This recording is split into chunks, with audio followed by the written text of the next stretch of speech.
Opa, boa tarde a todos. Já estamos ao vivo aqui com mais uma live do Comex 4.0, a live da Mainô que a gente faz aqui quinzenalmente. E hoje para falar de exportação de frutas. Eu já trouxe até a minha fruta aqui para poder degustar durante a live. Para falar desse tema que está em alta, né? Exportação de frutas. Acredito que o Brasil vem exportando cada vez mais, né?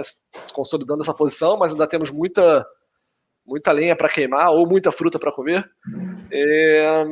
E a gente trouxe aqui alguns especialistas para debater esse tema de exportação de frutas. Então, você que tem interesse nessa área, quer aprender um pouquinho mais sobre comércio exterior, ou quer mesmo começar a exportar, a gente recebe muitos leads aqui de exportação na Mainô, que apesar de nós sermos um software, a pessoa vem perguntando como é que eu faço para exportar frutas.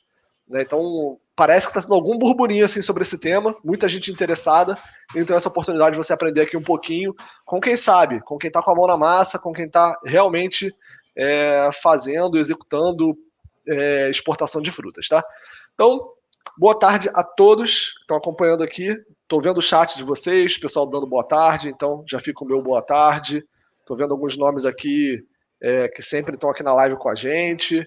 O Yunis, se eu não me engano, estava na Semana do Despachante, me lembro de você, né? Então, o pessoal comentando aqui, Tamires, Letícia, Edson, Vitor Hugo, Bárbara, Ana Isabel, boa tarde a todos e a todas.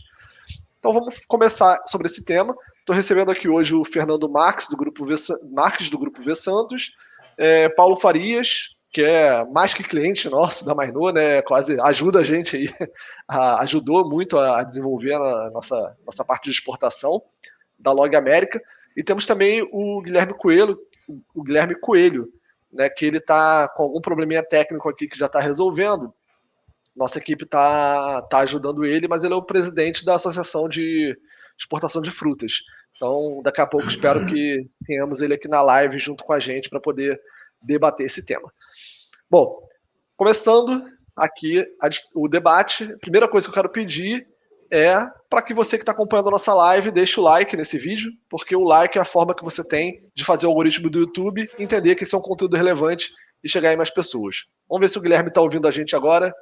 Guilherme, está ouvindo? Beleza, seu microfone está mutado, só quando você quiser falar é só desmutar. Então, maravilha, já temos então o nosso time completo da live aqui agora, com o Guilherme Coelho, da Abra Frutas. Vou passar a bola para cada um de vocês se apresentar, que certamente vai se apresentar muito melhor do que eu. Eu sou o Eduardo, CEO da Mainô, empresa de software de gestão para empresas que atuam com importação ou exportação, atuam no comércio exterior. E estou aqui para apresentar essa live. Fernando Marques, obrigado por estar aqui com a gente. Fica à vontade para se apresentar para o nosso público. Caro Eduardo, muito boa tarde. Antes de tudo, agradeço por esse convite, magnífico. É uma satisfação para nós do Grupo V Santos participarmos dessa live e acrescentar um pouquinho da nossa experiência e, claro, também aprender um pouco mais com os demais colegas, com os participantes aqui. Fico feliz em conhecer o Paulo Farias, o Guilherme Coelho também da Abra Frutas, né? E esperamos aí que a gente possa desenvolver uma boa conversa. O Grupo V Santos é uma empresa de logística internacional aí há quase 30 anos de mercado e somos verticalizados em agenciamento de cargas internacionais, despacho aduaneiro e também temos uma transportadora própria, que é a Asa Express, sediada no Porto de Santos, a nossa matriz aqui em São Paulo. Então, nós temos capacidade de operação door-to-door, tanto importação como exportação. Então, nós participaremos aqui para acrescentar um pouquinho aí a nossa experiência a vocês. Obrigado. Beleza, Fernando, obrigado. E Paulo Farias, da Log America Trade. Paulo, fica à vontade para se apresentar para o nosso público. Segunda vez aqui na live com a gente. Oi, Eduardo, Fernando, Guilherme, boa tarde. Obrigado pelo convite mais uma vez. Honrado de estar aqui falando com vocês. Fernando, fiquei sabendo que a gente trocou alguns contatos anteriormente. Senhor Guilherme, é um prazer também conhecê-lo. E a Log América é uma empresa exportadora já há mais de 8 anos. Nós estamos no estado de Goiás e estamos atuando na área de alimentos, tanto imperecíveis como outros alimentos. E hoje nosso mercado é a Europa e Canadá. E vamos falar um pouquinho aqui dos desafios, né, dos problemas que acontecem e às vezes das soluções também que, porventura, a gente tenta fazer para entregar o melhor para os nossos clientes lá fora. Obrigado. Beleza, Paulo, eu que agradeço sua participação. E também contamos hoje com o Guilherme Coelho, que é o presidente da Abra Frutas. Guilherme, obrigado por estar aqui na live com a gente. Fica à vontade para se apresentar, falar um pouquinho de você e da Abra Frutas para o nosso público. Um abraço a Eduardo, Fernando, Paulo. Tá, eu sou Guilherme Coelho, estou falando aqui de Petrolina, Pernambuco, no Vale do São Francisco, onde moro. É um polo muito forte de fruticultura irrigada. Eu sou engenheiro agrônomo formado na Unesp de Jaboticabal e estou aqui na cidade há mais de 30 anos. A Abra Frutas é uma associação que surgiu há 8 anos atrás. Ela tem sede na CNA, na Confederação Nacional da Agricultura, que fica em Brasília. Hoje nós temos cerca de 82 associados, e isso representa uma exportação de cerca de 70% de todo o volume de fruta exportado sai de associados da Abra Frutas. Nós temos uma equipe técnica lá na CNA, e nós damos todo esse suporte da necessidade para as exportações. Então, essas são as minhas primeiras palavras e colocações sobre a nossa associação. Beleza, Guilherme, obrigado. Bom, e você que está acompanhando a live com a gente, fique à vontade também para fazer perguntas, tá? A gente vai colocar alguns temas e se a pergunta que você fizer estiver relacionada ao tema, a gente sempre gosta de trazer, né? A gente quer que os ouvintes, os acompanhantes aqui da live, quem está acompanhando, realmente participe e seja aqui mais um integrante junto com a gente. Bom, estava olhando aqui, inclusive estou aberto aqui numa aba separado, a capa da Globo Rural de março desse ano, né? Que a chamada é Made in Brazil, que é quem são os donos de frutas mais exportadas pelo Brasil e o que falta para o país assumir a liderança na América Latina. Então, para vocês verem que esse é um tema que está em alta, né? E, assim, no ranking mundial, o Brasil é o terceiro maior produtor de frutas, né? Fica atrás só de Índia e China. Só que, no entanto, o país ocupa a 24ª posição entre os maiores exportadores, ficando atrás aí de países como Chile, Peru, Colômbia, Costa Rica, né? E tem o famoso desafio das frutas, né? Que, inclusive, cita-se na reportagem, que é uma meta que o Brasil tem de atingir a sonhada marca de $1 bilhão com exportação de... A gente ainda tem coisa a evoluir. A gente produz muito, mas ainda exporta relativamente pouco, né? E aí eu queria começar a live perguntando para o Guilherme, que está com a gente, que é o presidente da Abra Frutas, né? Queria que você fizesse, Guilherme, um panorama desse mercado, de acordo com a sua visão. Quais são as frutas mais exportadas pelo Brasil? Quais são os principais países de destino, né, de consumo dessas frutas? E onde é que você enxerga que tem oportunidade de mercado ainda para a gente preencher esse gap e galgar mais posições nesse ranking? Olha, essa capa da revista Globo Rural foi bastante interessante. Um dia eu acordei, eu incomodado, como agrônomo, eu gosto muito do programa do Globo Rural, vejo, e eu liguei para o diretor-chefe da revista. Ele disse, rapaz, não há quem aguente mais ler essa revista sua, não. Um mês é milho, outro mês é soja, outro mês é máquina. Aí depois é máquina, milho, soja, milho, máquina. Todas as capas só falam disso. Você precisa diversificar. O cidadão tomou um susto lá, mas eu lancei para ele vamos chamar assim, o desafio. Olha, ouça a gente aqui, a gente tem o que mostrar. De fato, Eduardo, o nosso desempenho na balança comercial, em termos financeiros, é muito pequeno. Isso nos incomoda bastante. A gente não tem $1 bilhão de frutas exportadas. Se você for para ver o Chile, né, veja o tamanho do Chile, o tamanho do Brasil, se você for ver para o Peru, né, aí você sai, a gente vai ficando lá atrás. Tem umas razões aí. Uma das razões é que o Brasil é enorme, são 220 milhões de habitantes. Você veja que nós somos o terceiro maior produtor de frutas, mas o Brasil também consome bastante frutas, apesar de que o nosso consumo per capita é muito baixo ainda. Então, diante disso, nós estamos fazendo um esforço enorme. Antigamente, tinham algumas associações de frutas, mas não estavam voltadas para exportação, e a Abrafrutas foi criada há 9 anos, 8 anos, e a gente procura ter, assim, e nós temos hoje a chamada unicidade, é a grande associação representando os exportadores. Hoje, o que é que nós exportamos mais?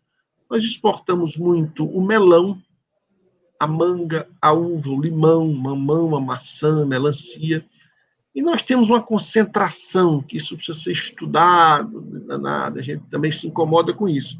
Praticamente 60% vai para a comunidade comum europeia. Depois 15% deve estar indo ali para o Reino Unido e o restante, 12%, para os Estados Unidos. E um pouquinho aí, que é um traço, seriam os outros países. Então, isso tem nos incomodado, isso tem nos feito um trabalho enorme, enorme, para que a gente possa abrir novos mercados, e isso é que nós estamos fazendo aí na Abrafrutas. E nós temos aí o quê? Aí você está dizendo assim, quais são os grandes desafios? Os grandes desafios são novos mercados. E, graças a Deus, no ano passado, nós conseguimos exportar, conseguimos autorização de exportar o melão para a China. Então, foi a primeira fruta autorizada para exportar para a China. A China é um país, como a gente sabe, gigantesco, e ele vive um pouco de datas. Não é uma coisa que você vai ficar exportando todo dia, não, mas tem datas importantíssimas que o consumo é gigante. E nós temos, desde o primeiro dia que tivemos a intenção da China até o dia que mandamos o primeiro embarque, foram 7 anos trabalhando, Fernando, 7 anos. E agora nós estamos na vez da uva. A uva é a segunda fruta que está. E nós estamos aqui muito animados, porque nós estamos com 1 ano e pouco, e a gente acha que com 2 anos e meio a gente vai conseguir esse negócio.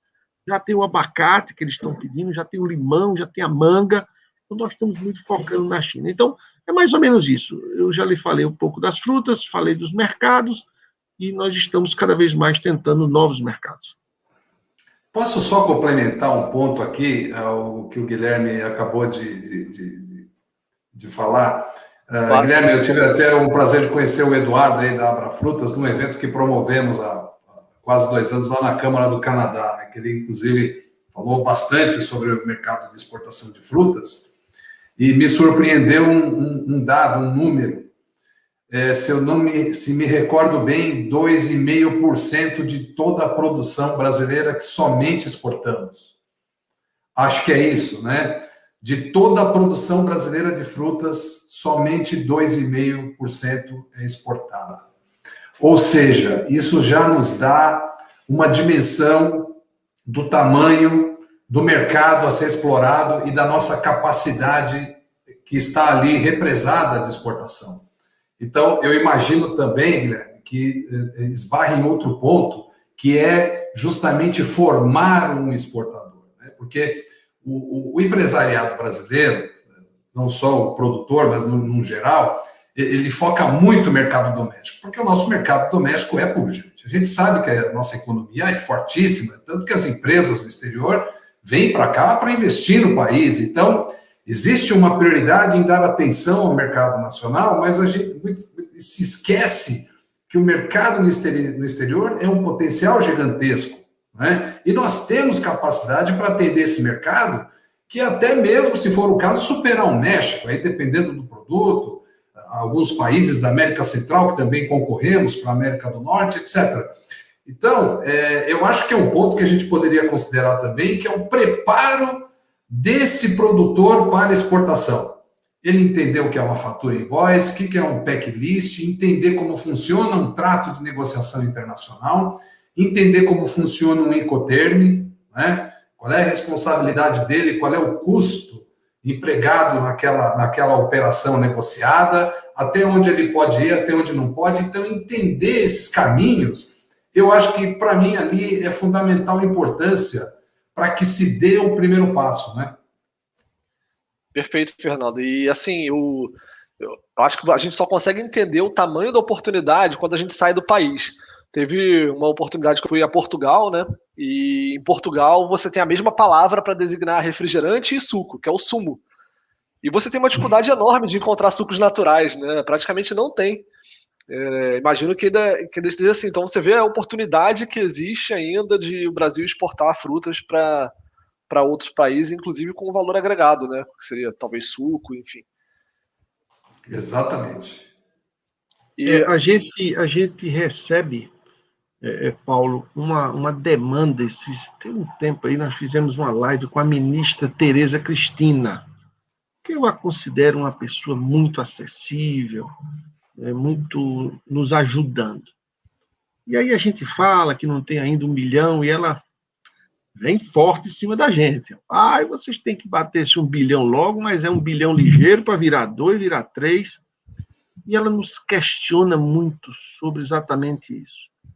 Não fruta fresca, mas o que vem depois da fruta fresca, né? É a fruta liofilizada, a fruta desidratada, a fruta cristalizada, a fruta congelada. Então, nós estamos fazendo uma pesquisa interna da Abrafrutas para saber de todos os nossos associados quem é que agrega valor na fruta fresca. Né? Porque hoje o que é uma fruta desidratada é simplesmente tirar água. Mas nós que estamos focados no mercado externo, na beleza da fruta, né? Que nós temos frutas de excelente qualidade. Hoje, inclusive, eu fiz uma live hoje de manhã com o pessoal da Universidade Federal Rural de Pernambuco, um economista, doutor Sandro. E o que é que o mundo pode ficar tranquilo? É que o que vai lá para fora e o que fica aqui também.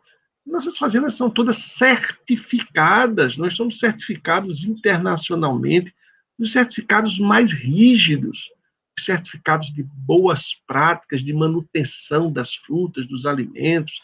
Nós temos certificados sociais em relação a regras que nós temos com os nossos colaboradores rurais. Nós temos os certificados de sustentabilidade. Então, o mundo e o Brasil pode ficar sabendo que para uma empresa exportar frutas, ela tem que estar tudo dentro do contexto e das regras internacionais. Não existe esse negócio de colocar agrotóxico a mais, que nada. Isso tem uma chamada análise de resíduo. Quando você vai colher a fruta, você manda para análise de resíduo. Existe o LMR, que é o limite máximo de resíduo, que é checado no exterior. Se você tem aquele limite a mais, simplesmente seu container é incinerado, você paga pela incineração, você queima o nome da empresa lá fora. Então, é importante aproveitar essa oportunidade, Eduardo, para a gente sempre falar disso. Né? Nossas frutas são saudáveis e são totalmente dentro do contexto internacional.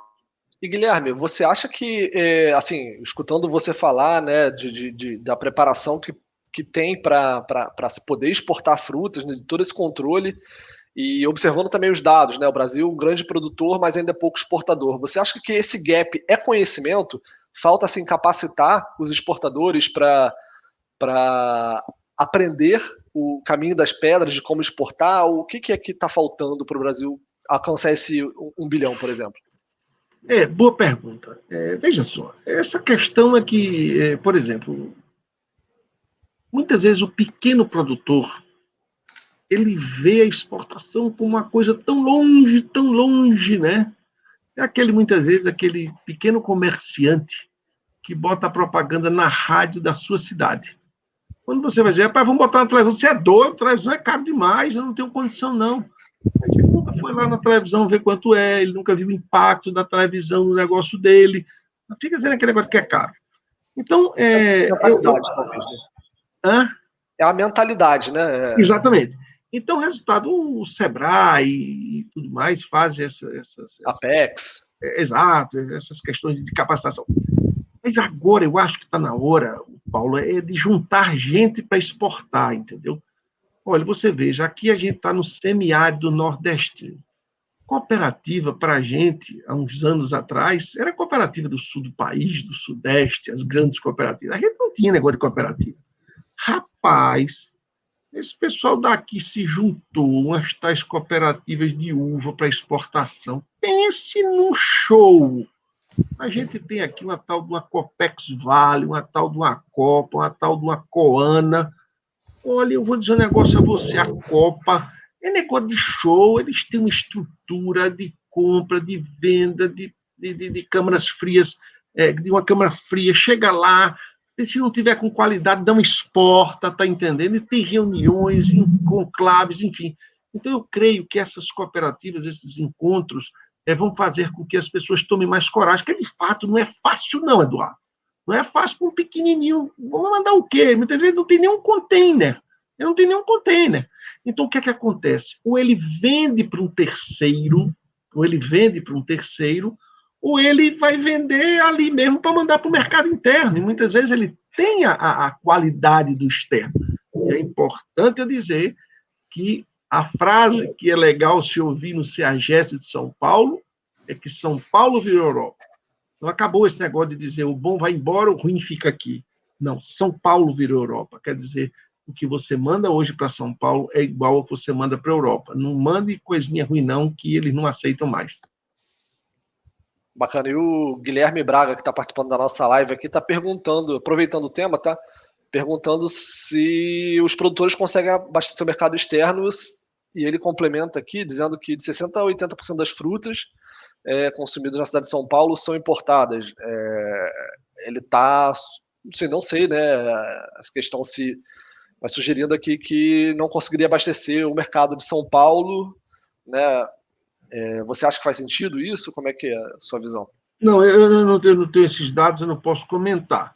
Eu quero dizer a você que o grande CEAGESP, né, do Brasil é São Paulo, né, e que nós que fazemos Abrafrutas mandamos muita fruta para São Paulo. Agora, eu não sei, eu peço desculpas a Guilherme, mas esse assim de dizer que 80%, 70% do que se come em São Paulo é de fora, eu acho que precisava checar esse número. É bom lembrar também que importar não é ruim, né? O comércio exterior é bom, é saudável, importar e exportar, né? O Brasil precisa ter mais comércio exterior. Agora, eu só queria aproveitar esse tema, antes de a gente falar um pouco de logística, eu queria ouvir do Paulo um pouquinho o seguinte, Paulo, porque a gente estava falando dos desafios de começar, né? E aí eu fiquei curioso que você é uma pessoa ali que está no dia a dia do comércio exterior de frutas. Quando você começou, você sentiu esses desafios? Qual foi esse gap assim, de conhecimento que você teve que preencher no início? Como é que foi esse início? Olha, Eduardo, eu digo que eu continuo aprendendo, né? O início foi um desafio. Eu sou engenheiro agrônomo de formação e a minha ideia era tentar contribuir o máximo que eu podia e algumas coisas me facilitaram. Eu trabalhei numa empresa onde eu peguei o desafio de trabalhar com comércio exterior, daí logo fui formar a minha empresa e fui, né, pegar o grande desafio. Foi aí que eu aprendi, né? Eu errei, mas eu aprendi. Foi começando a tentar fazer uma exportação por container, deu um pouco errado, um pouco muito, que me custou bastante, porém foi dali que começou aquela grande vontade de conseguir fazer a coisa acontecer.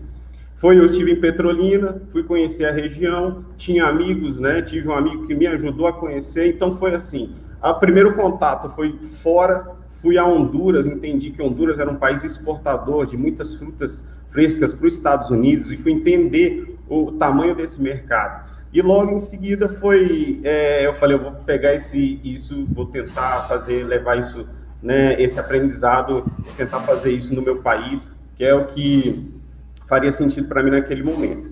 Então, começou assim, já fazem 4 anos que nós estamos na área de exportação de perecíveis. A gente tivemos alguns tropeços, mas a grande questão aqui foi ter bons parceiros, bons produtores, boas conexões e pessoas honestas.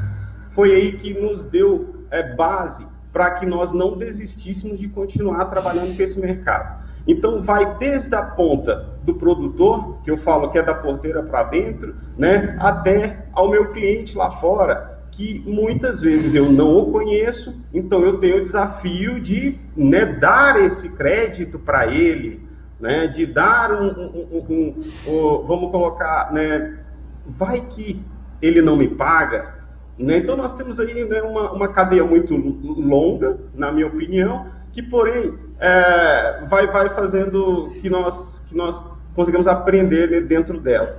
E foi aí que o ponto era, como eu vou trabalhar com os melhores produtores, como eu vou trabalhar lá fora com os melhores clientes. Foi aí que eu tentei desenhar a melhor estratégia para a Log América, né? Sou neto de produtor, filho de produtor, então a gente vai tentando pegar essa prática, né? Hoje temos parceiros, fornecedores, temos amigos dentro dessa cadeia que fazem isso acontecer, que me ajudam a fazer isso acontecer. Então, a experiência vem assim, tento complementar, né? Eu tenho uma facilidade hoje para falar outras línguas, então eu tento complementar ajudando a fazer uma boa investigação e pesquisa de mercado para evitar problema. Eu tenho conhecimento com clientes fora hoje que nos amparam. Então, através disso, eu tento levar isso para o produtor e tento trazer assim, só complemento. Não quero levar problema, mas quero só complementar, quero ajudar e fazer o negócio acontecer. Temos total capacidade hoje, pela informação, pela globalização, pela forma como as coisas estão acontecendo, de dar total suporte para qualquer produtor, desde do pequeno ao médio, que é o foco hoje da Log América, e a gente faz isso, a gente não só ajuda, como a gente tenta capacitar, a gente tenta construir juntos um caminho, e que seja ele comigo, seja ele sem o nosso serviço, mas que ele seja de forma honesta, de forma transparente também, que é isso que faz o negócio acontecer realmente. Ô Paulo, só ouvi 5 minutos de você falar que eu já encaixei as peças aqui com o que o Guilherme falou também, que é a mentalidade, né? Ouvindo você falar, dá para perceber claramente a sua mentalidade, né, de crescimento, mas eu digo, não é crescimento só de, vou vender mais, vou crescer, mas é um crescimento em conjunto, né, de uma coisa sustentável, de trazer a comunidade, trazer os fornecedores juntos, desenvolvê-los, né? Eu acho que esse tipo de mentalidade certamente vai levar o Brasil a galgar essas posições. O senhor Guilherme falou algo muito importante, que é como a nossa fruta está chegando lá. Edu, eu tento levar o melhor. Eu tento colocar isso para os nossos produtores. Eu não quero levar uma fruta mais ou menos. Eu quero levar a fruta mais bonita, a fruta mais vigorosa, a melhor fruta, porque eu sei que é isso que faz diferença no nosso mercado. Hoje nós estamos especializados em embarques aéreos, e o embarque aéreo é o embarque mais complicado, na minha opinião, porque ele exige isso. Nós estamos falando de mandar uma caixa de manga que vale muito dinheiro, uma caixa de 6 quilos que vale 10, 15, 20 euros para o mercado europeu. Então, é um mercado que tem muita oportunidade. E eu imagino, eu sei que nós estamos assim ainda no início, porque as conexões vão estar aumentando sempre, essa globalização também, e eu espero que essa dinâmica faça o nosso mercado só crescer. E temos todas essas referências. Hoje, né, a nossa forma é participando de feiras, fazendo as boas conexões, tentando aproximar cada vez mais desses clientes lá fora, porque nós hoje somos, eu coloco o Brasil, nós temos total capacidade de ter a primeira posição como exportadores de fruta, porque nós temos tecnologia no campo, nós temos pessoas capacitadas, e nós temos ainda um longo caminho. Eu digo que isso deve ser passado tem que ter um processo de sucessão, os produtores rurais vão passar isso para os filhos, então eu acho que o nosso trabalho ainda tem muito para dar certo.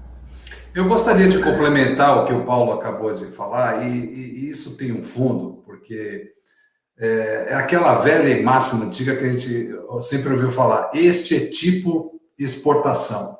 É produto tipo exportação. Então, quando a gente fala isso, ou se lembra dessa frase, logo se vê uma qualidade um pouco melhor do produto que se destina àquele país. Então, é um produto diferenciado. Quando você vem aqui no mercado municipal de São Paulo, obviamente, você encontra frutas diferenciadas. São frutas importadas também, e também frutas que são destinadas à exportação. Então, é com essa mentalidade que o produtor tem que começar a pensar.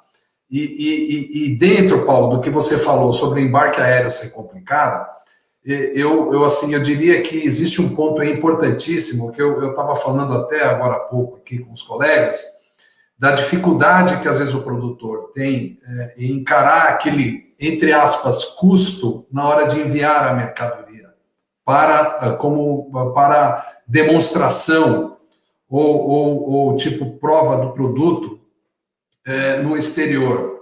O que acontece muitas vezes, e na esmagadora maioria, o frete é elevado no aéreo em relação ao valor da caixa que se queira destinar. E muitas vezes o embarque ele não acontece porque o produtor acha que vai pagar muito caro. Ele tem que encarar isso como investimento. Esse custo ele tem que entrar no budget de exportação, tem que entrar no planejamento dele de exportação. Porque aquilo ali está saindo mais barato do que ele colocar produtos na mala e ele mesmo levar lá pessoalmente. Não vai funcionar. O importador ele quer conhecer o produto. Aquele abacate, né, aquele melão está dentro da especificação, está concorrendo com outros mercados, chega no custo, a qualidade é boa. Uma vez provado o produto, ele gostou, vai fazer um pedido. Aí vem o primeiro pedido, né? Aí tem a questão da negociação. Tudo bem, às vezes a gente não ganha no primeiro processo. O mais importante não é ganhar dinheiro no primeiro processo. Claro que é lucro, que você está vendendo no exterior. O mais importante é você ganhar o cliente no exterior. E ganhar o cliente no exterior significa muitas vezes pagar um preço um pouco mais alto para poder colocar o seu produto lá e ele ser experimentado pelo mercado que se destina. Então, e essa mentalidade precisa ser modificada. A partir do momento que o produtor encarar isso como investimento e não custo, não. Destina uma parte, porque você vai criar um colchão de oportunidades. Você tem o mercado nacional, que você já abastece naturalmente, mas você tem um outro canal de exportação aberto. Então, se houver algum problema em qualquer um deles, você tem um colchão para balancear. Né? E fruta também funciona dessa forma. Então, é um trabalho gigantesco que precisa ser desenvolvido e convencer os exportadores, produtores nesse sentido. Agora, Fernando, aproveitando o seu conhecimento de logística, né, e pegando também a história que o Paulo acabou de contar da primeira exportação dele, que foi exportar via container e acabou dando tudo errado. Daqui a pouco, Paulo, você vai ter que contar essa história, não tem jeito. Agora que você já deu o briefingzinho, a gente vai querer saber. Mas eu queria saber do Fernando como é que funciona essa exportação por container, né? De frutas, é possível? Tem frutas que não dá para exportar por container? Como é que funciona? Frutas em container tem um ponto ali que é muito crítico, porque você tem o shelf life curto, em muitos casos. O que é o shelf life? É o tempo de vida do produto, da fruta, não é? Você tem um transit time, por exemplo, para a América do Norte ali, de 20, 25 dias, para a Europa, dependendo do país que você enviar, também em torno de 25 dias, mas para a China, por exemplo, esse tempo é muito mais elevado, então supere muito o shelf life. Então, muitas vezes, esses embarques são feitos via aéreo, que torna a fruta um pouco mais cara, mas é uma questão de acomodação, de quantidade de pallet, valor de mercadoria, para poder ratear aquele custo todo dentro da mercadoria exportada. Mas existem, por exemplo, o limão, ele tem um shelf life um pouco maior, mas ele vai num container refrigerado, né? Você tem mais de 30 dias, 60 dias de shelf life no limão. Mas há frutas, por exemplo, como o figo, o shelf life é de 7 dias, estourando. Nós começamos um trabalho há alguns anos com alguns produtores aqui de vinhedo, valinhos, que queriam ter uma experiência única de exportação, porque eles dependiam de um principal exportador lá que enviavam figos para a Alemanha. E a primeira experiência foi Canadá, o primeiro pallet, e a colheita tinha que acontecer na sexta-feira, já empacotar, documentação checklist invoice pronta, para o embarque no sábado à noite, para chegar no domingo de manhã despachar e chegar na gôndola segunda-feira. Não dá para fazer isso no marítimo, tem que ser no aéreo. Então, essa questão do container depende muito da fruta, depende muito do seu shelf life, e depende também da qualidade que vai chegar a mercadoria lá. Por isso que muitas vezes os importadores... O cliente lá fora também precisa ter o tempo para vender. Você falou tudo, né? Exato. Então, o shelf life ele não pode simplesmente coincidir com o tempo do transit time de um container. Tem esse gap, tem esse tempo que o Paulo acabou de falar. E, Paulo, como é que foi a sua história? Foi exatamente esse caso que aconteceu? Olha, o caso foi o seguinte, eu fui um pouco corajoso porque eu tentei fazer também algo para aprender. Eu mesmo fui tentar localizar uma boa área de produção, um packing para fazer esse embalamento, cuidar da logística. Então isso me custa um pouco caro porque faltaram alguns processos que eu não segui. A fruta chegou lá ruim e tem algo que acontece que quando chega um container ou mesmo uma carga fora do país, eles fazem uma pesquisa, eles te mandam um relatório, na verdade, de qualidade.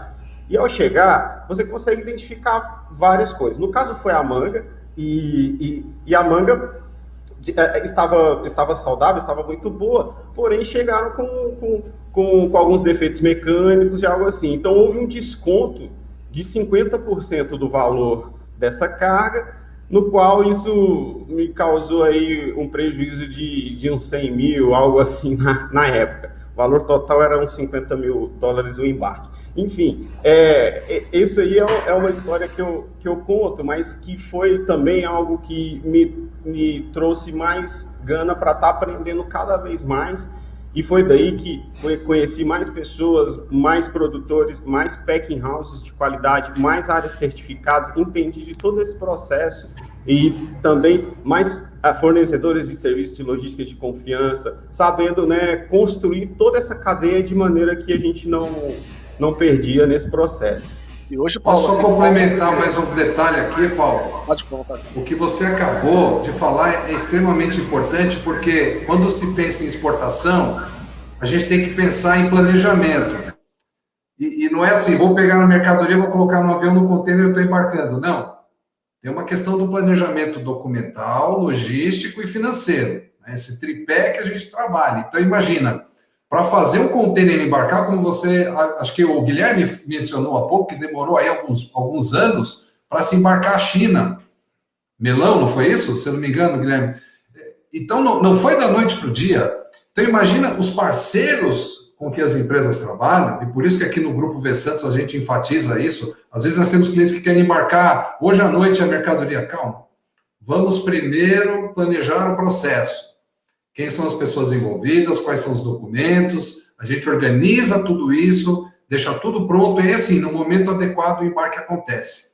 Para você mitigar riscos, diminuir qualquer tipo de impacto negativo no processo logístico, porque isso, com certeza, lá na ponta, traz um prejuízo, se não for observado. E é natural que muitos acabe acontecendo dessa forma, como o Paulo mencionou, mas é possível fazer um bom planejamento no processo. Tá? E não só isso, Paulo. Não, desculpa, só pode complementar, mas depois eu queria saber, por curiosidade, qual o modal que você mais utiliza hoje, se é o aéreo mesmo. Isso, hoje nós estamos mais especializados no aéreo, né? Nós tentamos atender a maioria dos clientes nesse modal, levando essas características que eu falei, tentar levar a maior qualidade possível, um bom embalamento, uma fruta que seja adequada para cada mercado, né? Eu acho que para fazer isso dar certo, eu usei uma estratégia aqui que foi tentar diversificar, né? Numa área de colheita, nós temos diferentes tipos de calibres de frutas, que são os tamanhos, temos diferentes especificações. E o que nós conseguimos fazer foi tentar atender diferentes mercados de acordo com as especificações. Hoje nós somos basicamente um balizador, um auxílio para esses produtores para identificar o melhor mercado para essa fruta dele. Então foi um casamento muito legal, foi um casamento assim que está dando certo. Entendeu? Então, a aéreo hoje é a nossa principal atividade, não paramos com o marítimo, mas atualmente está sendo isso, apesar das dificuldades, porque com a pandemia houveram aumento de preço de frete, houveram alguns pontos que tiveram que ser revistos. Porém, eu tive uma grande certeza que o mercado lá fora é um grande consumidor. Apesar de todas as dificuldades, nós não paramos. Então, isso foi o grande aprendizado que eu tenho hoje aqui na empresa, que nós estamos levando para cada produtor. O mercado não parou, o mercado precisa, os países não produzem como nós produzimos, então existe sim a demanda. Por isso que esse 1 bi nós vamos alcançar muito rápido, eu espero que em 2021 ou 2022. E mais que tudo, levando o que o Brasil tem de melhor, né? O senhor Guilherme está lá, está em Petrolina. Esse é um lugar que é um lugar maravilhoso. Existe um projeto, que é o projeto Nilo Coelho, que são mais de 40, se não me engano, senhor Guilherme me corrige, mais de 40 mil hectares de área irrigada, onde estão produtores de manga, de uva, de outras frutas, de melão. Então, nós estamos realmente, nós somos celeiro. Nós somos um celeiro do mundo de produção. E é isso, né? Seja ela a fruta in natura, seja ela a fruta a dry, né? A seca, a liofilizada. Eu acho que a construção desses modelos de negócio para o Brasil é chave. E nós estamos falando de produto básico, nós estamos falando de fruta, nós estamos falando de área que hoje emprega muito mais do que a commodity, né? Sem desvalorizar nenhum tipo de área. Nós estamos falando da área que emprega mais mulheres no setor. Então, assim, nós estamos com a faca e o queijo na mão, né? Eu acho que basta a gente ter esses incentivos, essa ajuda e esse conhecimento. Aqui na empresa, a gente não tem medo de se abrir e de compartilhar. Então, a gente está sempre compartilhando informação para produtor, para todo mundo, porque a gente acha que é só assim para que a gente tenha mais estabilidade na cadeia e que as coisas deem certo. Inclusive para a Mainô, né, Paulo, que ajudou bastante a gente a elaborar os documentos de exportação. O Paulo é um cara de comunidade, com certeza. Desenvolve a comunidade. Eu queria colocar, Eduardo e Paulo, um dado aí, corroborando o que Paulo acabou de falar. O ano de 2020, em relação ao ano de 2019, nós crescemos 6% em volume de frutas e 3% em volume em dólar. Então, o ano 2020 foi o ano da pandemia. Então, nós continuamos crescendo, nós não paramos. A gente tem uma boa notícia agora, que é a notícia do primeiro trimestre de 2021. Comparado com o primeiro trimestre de 2020, o primeiro trimestre de 2020 não era pandemia ainda. Lembra que esse negócio chegou aqui no mundo mesmo, foi em abril, enfim. Nós já estamos com 14% a mais de volume em dólar e 7% em volume em tonelagem. Então, o que Paulo está dizendo aí é verdade. A fruticultura ela é forte. A gente tem uma estimativa no Brasil que nós temos 2,5 milhões de hectares de frutas e nós temos cerca de 5 milhões de empregos. Então, nós não somos fortes na balança comercial, mas nós somos fortes na geração do emprego. Ele falou aí das mulheres, ele foi muito bem colocado, e eu preciso dizer que esse emprego, muitos deles estão aqui no semiárido nordestino, onde os índices de IDH, índices de pobreza não nos ajudam muito. Mas aí vem a fruticultura empregando, gerando emprego, renda.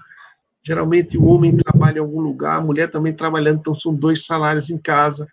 Então a gente está muito satisfeito com o desempenho da fruticultura, queremos aumentar mais. Podemos dizer aí, Fernando, que não falta crédito, não é? Se você for falar aí de Banco do Brasil, Banco do Nordeste, os bancos privados, então a gente de fato tem o crédito. Agora, a gente está aí o Brasil está conversando bastante, inclusive é um tema que quem participa é o GSI, que é o Gabinete de Segurança Institucional da Presidência da República, que é a irradiação de frutas, né? Hoje, o Paulo sabe, quando a gente vai exportar manga para os Estados Unidos, a gente tem que fazer um chamado tratamento hidrotérmico, né, como se fosse uma piscina com a água a tantos graus, as mangas ficam em contentores e são mergulhadas ali por alguns minutos, etc., para, sei lá, acabar possivelmente, dizimar uma mosca da fruta, uma larva da mosca da fruta. A irradiação, que nós estamos estudando junto com o governo brasileiro, é como se fosse um scanner, né? Aquele scanner que você bota a mala ali no aeroporto, aquele pequenininho. Então, aquilo é uma coisa gigante, que o pallet vai passar ali, tem lá a metodologia, e vai sair do outro lado. Então, se vocês podem ver, por exemplo, aqui na nossa região, nós temos 8, 9 packings que fazem Estados Unidos. Isso vai virar uma coisa que qualquer um pode fazer, né? Passa no scanner, está resolvido. É um investimento muito alto, uns 20, 30 milhões de dólares, mas já tem empresas interessadas e o Ministério da Agricultura está vendo onde é que vai botar para que a gente possa entrar nessa nova metodologia de que todos possam acessar, né? A gente precisa estudar os mercados, quem é, quem não é, mas, enfim, mais cedo ou mais tarde a irradiação vai chegar e muitos países no mundo já fazem isso. É interessante, Guilherme. E sei que a gente comentou aqui um pouco sobre o tema pandemia, né? E eu queria puxar a pergunta que foi feita aqui pela Mig Comex. Parabéns pelo assunto escolhido hoje. Queria saber se a presença em feiras de negócio para o caso de frutas ainda será essencial para a exportação ou a pandemia cristalizou os contatos pelo web. E aproveitar para generalizar um pouco a pergunta, né? É inevitável a gente falar, né, sobre a pandemia e tentar entender os efeitos que ela causou sobre determinados mercados. A gente já falou muito aqui sobre o crescimento, né, sobre a demanda que existe, mas eu achei muito boa essa pergunta, porque fala especificamente das feiras, né? Ainda é muito importante participar de feiras, ou vocês acham que existe hoje plataformas online, como eu vi que teve gente comentando aqui no chat, que participa de uma plataforma ou de outra, e aí recebe um pedido de amostra e manda, e com isso consegue desenvolver negócio? Talvez, Guilherme, não sei se você consegue ter essa visão do mercado, mas todo mundo fica à vontade. Veja só, ninguém sabe como é que vai ser esse mundo pós-pandemia. E Deus é grande, é justo, e isso vai acabar, né? A pergunta é muito legal, né? Porque se ele pergunta feira de frutas, vai ser feira de tudo. Então, se isso que funciona, não precisa mais nada, né? Mas o contato ainda é muito importante, né? O contato ainda é muito importante. Meu pai era um cidadão sábio, já faleceu. Ele dizia que quem leu 10 livros e não viajou, não saiu do primeiro. Então, o contato é muito importante, principalmente a gente que está mexendo com uma mercadoria viva, que é a fruta. Então, eu creio de que essas feiras voltarão, elas voltarão forte, como as feiras de turismo, enfim, as outras também. Agora, a comunicação ela vai continuar muito por aqui. Agora, se o nosso amigo aí da Mig Comex me perguntar, aí você vai me perdoar, estou falando com feeling de agrônomo, eu e Paulo aqui. Uma coisa, mestre, eu tenho muita convicção. O mundo vai comer mais fruta. Não tem nada mais saudável no mundo do que uma fruta. Eu costumo dizer aqui, e até repetitivo, mas tem que repetir mesmo, que uma criancinha de 10 meses de manhã come um mamãozinho papaya machucado. E um cidadão de 90 anos, antes de dormir, ele come uma fruta ali 6 para 7 horas, né? A fruta você leva para todo lugar, você come durante o café da manhã, o lanche, meio-dia, à tarde. A fruta, você tem ela a qualquer hora.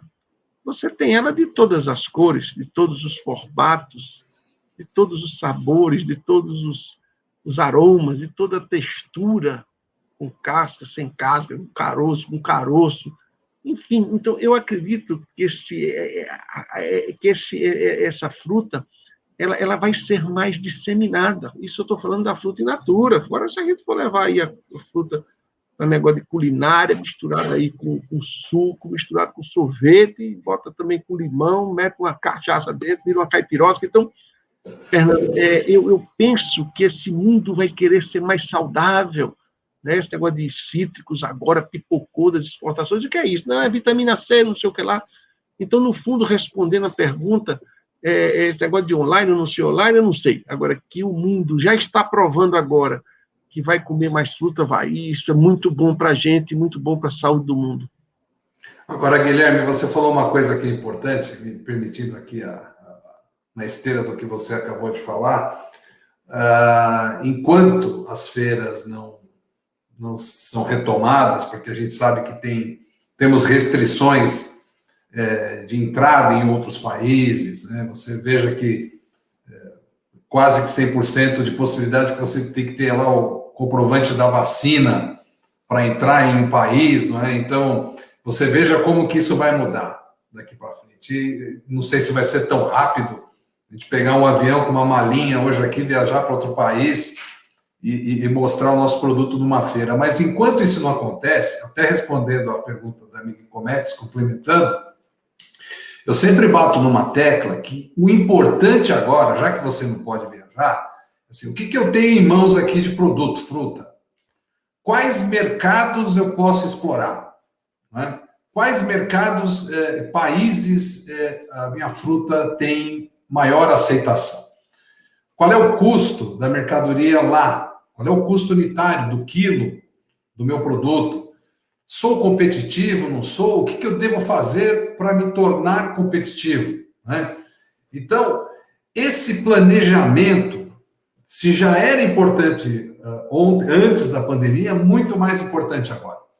Então, olhar com calma os países, né? Contar com parceiros que possam te ajudar a elaborar os custos de acordo com cada incoterm.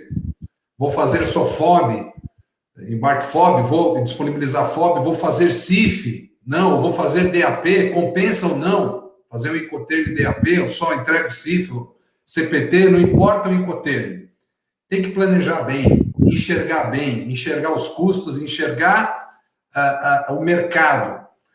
Tendo isso estudado, eu acredito que assim que a gente retornar, é só pegar uma linha e ir lá visitar o possível cliente que você avançou na negociação durante esse período e fechar o negócio.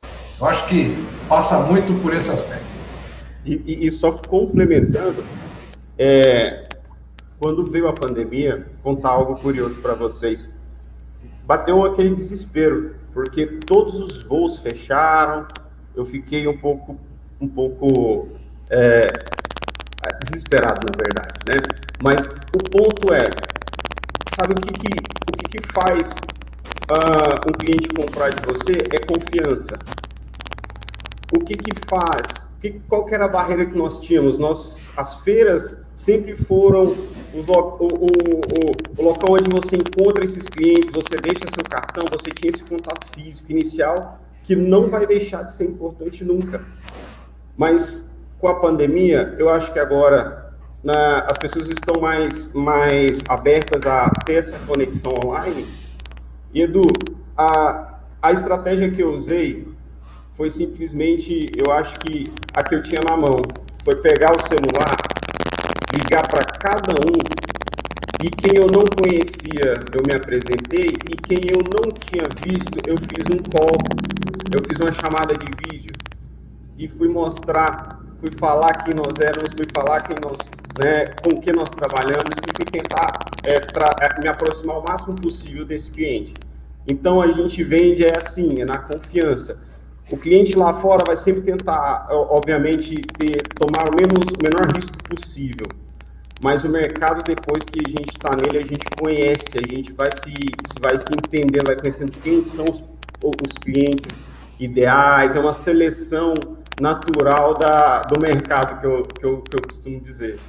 Então, assim, eu tive que se virar nos 30, me virar nos 30. Essa foi é importante dizer que Paulo passou, não é fácil não. É importante dizer, 8% de toda fruta exportada vai via avião.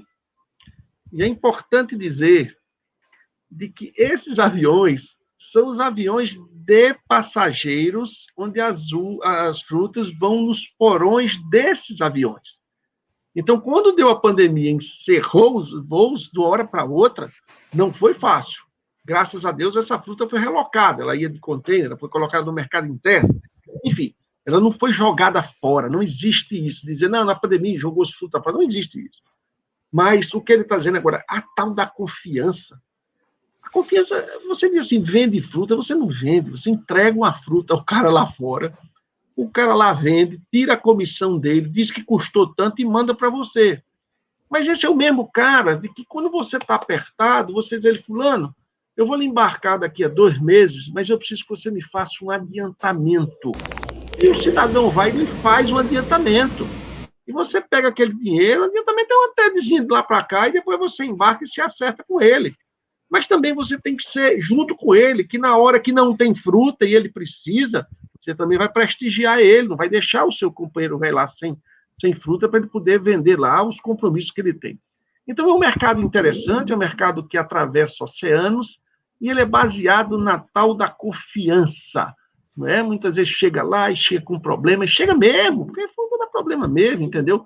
E o cara diz, não, eu vou fazer o melhor para você, enfim, e isso aí é que vai, e que eu tenho uma empresa, minha empresa chama Santa Felicidade Agropecuária, ela tem 25 anos que exporta, e eu tenho uns clientes bem antigos, rapaz, que é um negócio bom, porque a gente discute, mas o cara vem aqui, você vai lá, e esse negócio de online tem que também acabar uma hora, porque a gente gosta de ir lá fora, tomar um vinho, comer um carneiro na Espanha. Então, se ficar só esse negócio de online, a gente vai ficar aqui tomando cerveja. E aí, cerveja é bom, mas viajar também é bom. Abrir novos mercados. Com certeza, pessoal. Deixa eu falar uma coisa aqui, a gente está batendo quase 1 hora de live. Eu quero puxar um assunto ainda sobre documentação, mas eu queria só dar uns recadinhos para quem está acompanhando a gente, porque muita gente entra no meio da live. Então, quem está acompanhando nossa live pelo YouTube, deixa o like nesse vídeo, por gentileza. É o seu pagamento aqui, porque esse like vai fazer o algoritmo do YouTube entender que esse é um conteúdo relevante e vai fazer posicionar melhor esse vídeo nos mecanismos de busca e chegar em mais gente. Então, se você está acompanhando essa live, está gostando do tema, não deixe de deixar o like e se inscrever no canal da Mainô, porque a cada 15 dias a gente tem essa live. Tá? E eu vi muita gente aqui nos comentários falando, já trocando contato, mandando Instagram. Então faz o seguinte, ó, acabei de combinar aqui com o meu time de marketing, deixa o Instagram de vocês aqui, eu vou botar inclusive o da Mainô também, @Mainô Sistemas, deixa o Instagram aqui no chat do YouTube, depois no final da live os participantes também vão deixar o Instagram deles, deixa o Instagram aqui que a Mainô vai seguir todo mundo que deixar o Instagram agora, e aí depois vocês seguem uns aos outros, que aí a gente já sabe como contactar depois, tá? E o último recadinho que eu queria dar antes de a gente prosseguir a live é que, até com agradecimentos aí ao Paulo, que nos ajudou muito a desenvolver essa parte do fluxo de exportação, né? A Mainô tem um software para gestão do processo de exportação e geração de documentações, que é a Proforma, a Invoice, o Packlist, a nota de exportação e até finalizando com a DUI, caso seja necessário. Então, a gente tem um software para automatizar esse processo, dar um pouco mais de agilidade. Quem tiver interesse em conhecer, entra lá no nosso site. Vou pedir para o pessoal do marketing colocar o link da página do fluxo de exportação, inclusive. Um link já numa página que explica como é que funciona esse fluxo, tá bom? Então, o pessoal da Mainô já colocou aqui, mainô.com.br. Pode entrar no site direto se quiser, ou entrar nessa página específica do fluxo de exportação, que vai explicar com mais detalhes. Lá tem 7 dias para você fazer um teste gratuito no sistema. Você entra lá, clica em experimente grátis, testa por 7 dias, vê se faz sentido para sua empresa, se não faz, e aí daí a gente pode conversar, tá bom? Só queria dar esses recadinhos, desculpa aí tomar o tempo, mas é importante. E agora eu queria falar um pouco com o Fernando. Fernando, sobre as documentações relacionadas à exportação, né? Quais são os documentos que são necessários para se fazer uma exportação aqui no Brasil? Eduardo, você sabe que muitas vezes um pequeno empresário, pequeno produtor, ele acha que não tem capacidade de exportar, mas tem. Tem capacidade de entrar no seleto grupo de empresas importadoras e exportadoras e participar da balança comercial brasileira. O primeiro passo, que não é difícil, é muito simples, habilitar o radar da sua empresa. O radar nada mais é do que uma licença da Receita Federal, no Siscomex, que habilita a sua empresa como exportador. E é muito fácil fazer, né, Fernando? Muito fácil. Você acessa o link, o site, é possível. Para exportar, não há limite de valores para exportação. Para importação, sim, não é o caso a gente detalhar isso agora, mas para exportar, primeira coisa, habilitar o radar. Segundo lugar, selecionar um bom prestador de serviço, despachante aduaneiro, que vai te ajudar a planejar essa documentação, né? Esse despachante aduaneiro ele tem que ter a capacidade de te orientar como formatar uma boa fatura invoice. A fatura invoice nada mais é do que o comprovante da negociação internacional, a nota de negociação internacional com o seu cliente no exterior, que vai ali os dados do valor negociado, da mercadoria, peso, quantidade, não é? Quem é o consignatário final, o Incoterm, que foi adotado na operação, e o local desse Incoterm, se é FOB, por exemplo, Porto de Santos, se é CIF, Porto de Altamira, México, por exemplo. Enfim, existem uma série de detalhes que precisam ser observados na fatura invoice. Então, o despachante aduaneiro tem que lhe dar uma boa orientação. Packlist, que nada mais é do que os dados técnicos e quantitativos da mercadoria com peso líquido e bruto. E esbarra-se aí também, dependendo do país de destino, pode-se solicitar um certificado de origem da mercadoria, né? Um certificado de qualidade do produto. Alguns países podem acabar solicitando. Isso vai de cada país exigir, né? Então, pode também exigir o fitossanitário da mercadoria aqui no Brasil antes de sair, né? Então, para cada país, nós temos ali uma particularidade. Então, você precisa ter um bom agente de cargas e despachante aduaneiro que consiga te entregar essa informação com qualidade, né? Esse é o primeiro passo, planejar bem essa documentação, de acordo com o que você negociou com o seu cliente no exterior e principalmente no âmbito de fechamento de câmbio. Escolher também uma boa corretora de câmbio que facilite esse processo financeiro, né? Porque uma vez que você emitiu essa mercadoria exterior, a contrapartida é a entrada dessas divisas ao país, a entrada desse dinheiro no país. Então, uma corretora de câmbio extremamente importante também que seja selecionada. Tá? Bacana.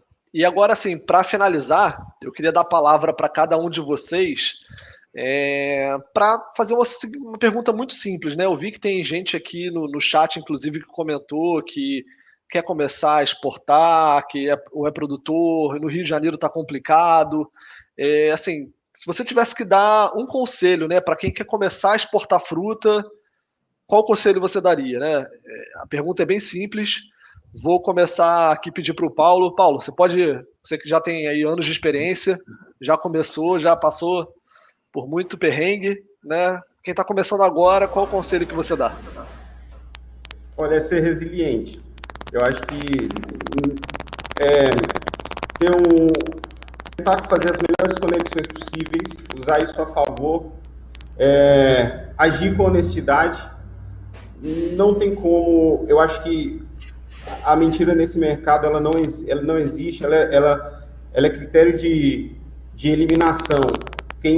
Lá fora a gente consegue ver tudo, aqui dentro a gente consegue também ver. Então, na minha opinião, é isso, é ser resiliente, sempre melhorar nos seus processos, na condução deles e estar de olho no mercado. Nós estamos muito focados na comercialização e no melhor que ela pode entregar. Então, para a gente, é isso aqui na Log América. Beleza, Paulo. E a gente colocou, enquanto você falava, o contato do seu Instagram, @logamerica_comex, né, para quem está acompanhando aqui já puder seguir. Tem alguma outra forma de contato para quem quer acompanhar um pouco do seu trabalho? Como é que faz? Claro. nosso site, né, www.logamerica.com.br, né, e através das redes do Facebook, do LinkedIn também, pode acessar. Tem uma equipe aí que a gente responde o mais rápido possível. E, como vai finalizar, quero agradecer a oportunidade mais uma vez. Para mim é uma honra estar falando com vocês, com o Guilherme, com o Fernando. Quero muito voltar aí, Guilherme, estou com muita vontade de voltar a Petrolina, comer um bode assado, tá aí, passar um mês inteiro aí visitando e conhecendo mais, né? Já eu fazia isso. Aí nós estamos com produtores hoje no Brasil todo e quero aproveitar o tempo, quero agradecer essas pessoas que hoje nós não somos nada sem esses produtores, sem esses amigos. Quero agradecer o Cláudio, quero agradecer o Eduardo, quero agradecer o Leandro, o Ricardo, o Pedro, o Jorge, e nós somos um time. A Log América não é nada sem eles, e o que eu tento é isso, é entregar o melhor do que nós podemos para esses clientes lá fora, e eu falo, no Brasil, nós ainda seremos os primeiros. Um abraço aí a todos. Bacana, Paulo. Eu que agradeço. Para mim é uma honra ter você aqui. Eu gosto muito de ouvir você falar de verdade. Acho que é uma inspiração para quem está nesse mercado. Fernando, também já aproveitando agradecer a sua participação, mas não escapa da minha pergunta. Qual o conselho que você daria para quem quer começar a exportar, especificamente frutas aqui?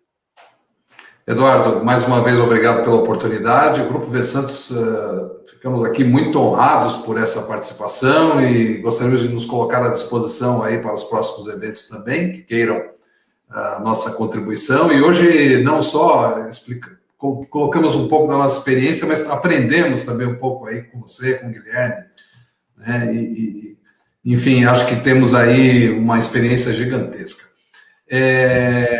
Eu aconselharia o seguinte: saia da sua zona de conforto, procure o mercado exterior, identifique as oportunidades, estude com calma, observe com calma o que você tem de oportunidade fora do país, internacionalize a sua empresa, busque internacionalizar. O Brasil é um país gigantesco, continental, que todo mundo já está cansado de saber a respeito disso, mas nós usamos muito pouco da nossa capacidade, né? E contem com parceiros que realmente podem te ajudar, né? Como é o caso da Abra Frutas, como é o caso da Log América, e nós também do Grupo V-Santos, em auxiliar em todas as fases desse processo logístico aduaneiro, tá? Então, fica aqui a minha mensagem. Posso já colocar aqui o contato, Eduardo?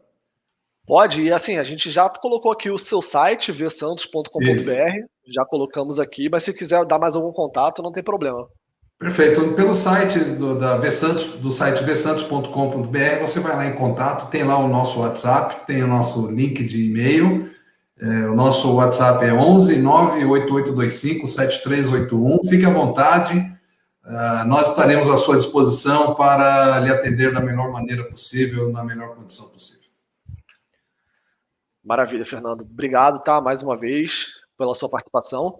E agradecer também, Guilherme, obrigado por estar aqui na live com a gente, passando aí toda a sua experiência, seu conhecimento, né, de mercado, mas também não posso deixar escapar aqui da minha pergunta, né? Qual o conselho que você daria para quem está começando a exportar frutas? Olha, eu acho que eu queria complementar aí o que o Paulo e o Ricardo falaram. Complementar, né? Porque eles falaram coisas muito certas. Olha, primeiro é capacitar e ter bons colaboradores rurais. Dizer da importância a eles do que é uma fruta que possa chegar lá no exterior e por uma besteirinha ela não vai. Então, isso é importante. Numa fazenda, cada fruta é uma fruta. Eu digo muito isso ao meu pessoal. Não é negócio de tonelagem, não é contentor, não é pallet, não. Cada uma é uma. Temos que tratar bem uma por uma. Então, isso é uma coisa. Você ter fruta de qualidade. A segunda é procure se certificar. Uma fazenda para exportar, ela tem que ter certificações. Então, você procura saber qual é a certificadora, que é importante, porque na certificadora, quando ela vem com o discernimento das boas práticas de manuseio da fruta, boas práticas sociais, boas práticas de sustentabilidade. E o terceiro é que não exportem problemas. Não exportem problemas. Não mande fruta do jeito que você quer. Você tem que mandar a fruta que o seu cliente lá quer receber. Isso é muito importante para que você não tenha problemas lá fora. Então, eu estou muito animado com essa fruticultura. Eu sou um entusiasmado com esse negócio. Eu passo o dia todo fazendo live e gostando e cada vez mais que faz. Eu quero dar a minha contribuição como engenheiro agrônomo, falar da fruta que é um espetáculo, falar da fruta da mão de obra. A fruta você pega, a soja você não pega, mas a fruta você pega. Guilherme, você não só é entusiasta, como você também cria entusiastas, porque eu já estou aqui entusiasmado também com fruta. Mas é um negócio fantástico, né? É como se você aqui não tem nada contra a soja. Você vê aquele negócio daquela soja, o cara joga a máquina, pega a máquina, joga não sei aonde, ninguém nem trisca da soja, tá entendendo? A fruta no cacho de uva, uma mulher pega 6 vezes, desde ele pequenininho até botar na caixa. Ela tem 6 vezes para acertar e 6 vezes para errar. Então, por isso que eu comecei a capacitar as pessoas. Mas é um mundo fantástico e eu quero lhe parabenizar, Eduardo, por essa iniciativa e convidá-los a vir aqui a Petrolina, que vocês conhecem o mundo todo, mas eu vou dizer um negócio que vocês não sabem. Petrolina é a melhor cidade do mundo. Eduardo mesmo não sabia. A cara dele aí que está dizendo é que ele não sabia. Então, vocês têm que vir aqui ver a melhor cidade do mundo, um povo trabalhador, com vontade de fazer mais, de irrigar. E Deus aqui foi fantástico nosso. Eu nunca vi uma pessoa tão boa na vida como Deus. Deus deu a gente, Fernando, de graça, não cobrou R$1. O Rio São Francisco, esse rio da integração nacional maravilhoso. Horas de sol que não se acaba mais, de terra, de um bocado de gente com vontade de trabalhar e produzir. Um abraço a todos. Obrigado, Guilherme. E é isso, pessoal. Quem quiser acompanhar aqui nosso trabalho, nossas lives, se inscreve no canal do YouTube, que daqui a 15 dias tem mais um tema. E se você se inscrever no canal, você vai ser notificado sobre o tema e vai ter a oportunidade de assistir. Se você não se inscrever, você não vai ser notificado, então não adianta nada. Então já se inscreve aí no canal, tá? E até a próxima live. Mais uma vez, obrigado a todos, obrigado a todo mundo que acompanhou essa live. Eu vou terminar a live aqui comendo minha maçã. Um abraço a todos.